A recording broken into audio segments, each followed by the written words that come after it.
The traditional alcohol market is shattering under the massive weight of its own product, creating a global financial crisis that demands our attention. Right now, the global wine industry is drowning in a massive glut of oversupply. Millions of gallons of unsold wine are filling up warehouses worldwide. This financial summary from Treasury Wine Estates shows exactly how much damage this is doing. Look at this highlighted row. Net profit after tax has plummeted by nearly 400%. I'm your host, and today we are breaking down the math behind this supply crash, deciphering exactly what Gen Z actually wants to drink, and identifying where the smart money is moving next. Whether you are managing a marketing budget, investing in consumer goods, or mapping out a long-term business strategy, tracking these behavioral shifts is critical. The wine industry's current nightmare is a case study in what happens when a legacy business ignores a massive demographic shift until it's too late. To understand the systemic failure, look at the math. This graph tracks global production against human consumption over the last decade. Notice the tipping point around 2017. Production remained high, but consumer demand began a relentless downward slide. But this crisis isn't spread evenly across the board. The bottleneck is highly concentrated in one specific category.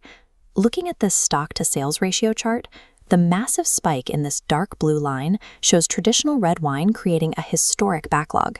Compare that to the flat orange line of the white wine average. Nobody is clearing the heavy reds. The buyers are simply vanishing. Volume is dropping in the US, and we are seeing historic consumption lows across traditional megamarkets in the EU and the UK.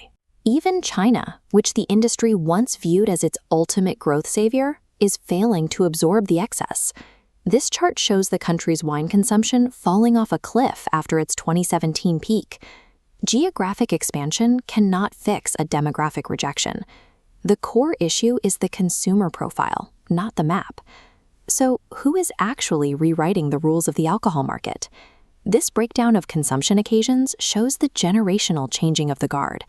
The older demographics at the top, who traditionally drove the wine market, are stagnant. Meanwhile, the green sections representing Gen Z and younger millennials are expanding their share. And these younger consumers are actively abandoning the old standards. They are swapping out traditional wine for alternative alcohol types, heavily favoring ready-to-drink cocktails or RTDs.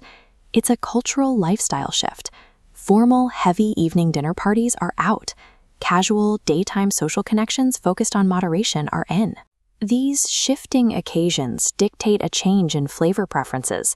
This scatter plot mapping wine styles shows exactly why traditional heavy reds are losing relevance. The modern consumer is migrating to this green growth quadrant, wanting sparkling wines, rosés, and lighter Pinot Noirs. This is a shift in how drinkers define themselves. A heavy, high-alcohol red simply feels out of place in a social calendar built on moderation and movement. The wine business survives, but the era of the old-school traditional red serving as the default moneymaker is over. Growth and stability now favor producers who prioritize lighter, portable, and lower alcohol formats. There is a universal business lesson here. No matter how much history your brand has, if you fail to adapt to the changing behaviors of a younger demographic, you will be crushed by your own inventory. If you found this breakdown valuable, please hit the like button and subscribe.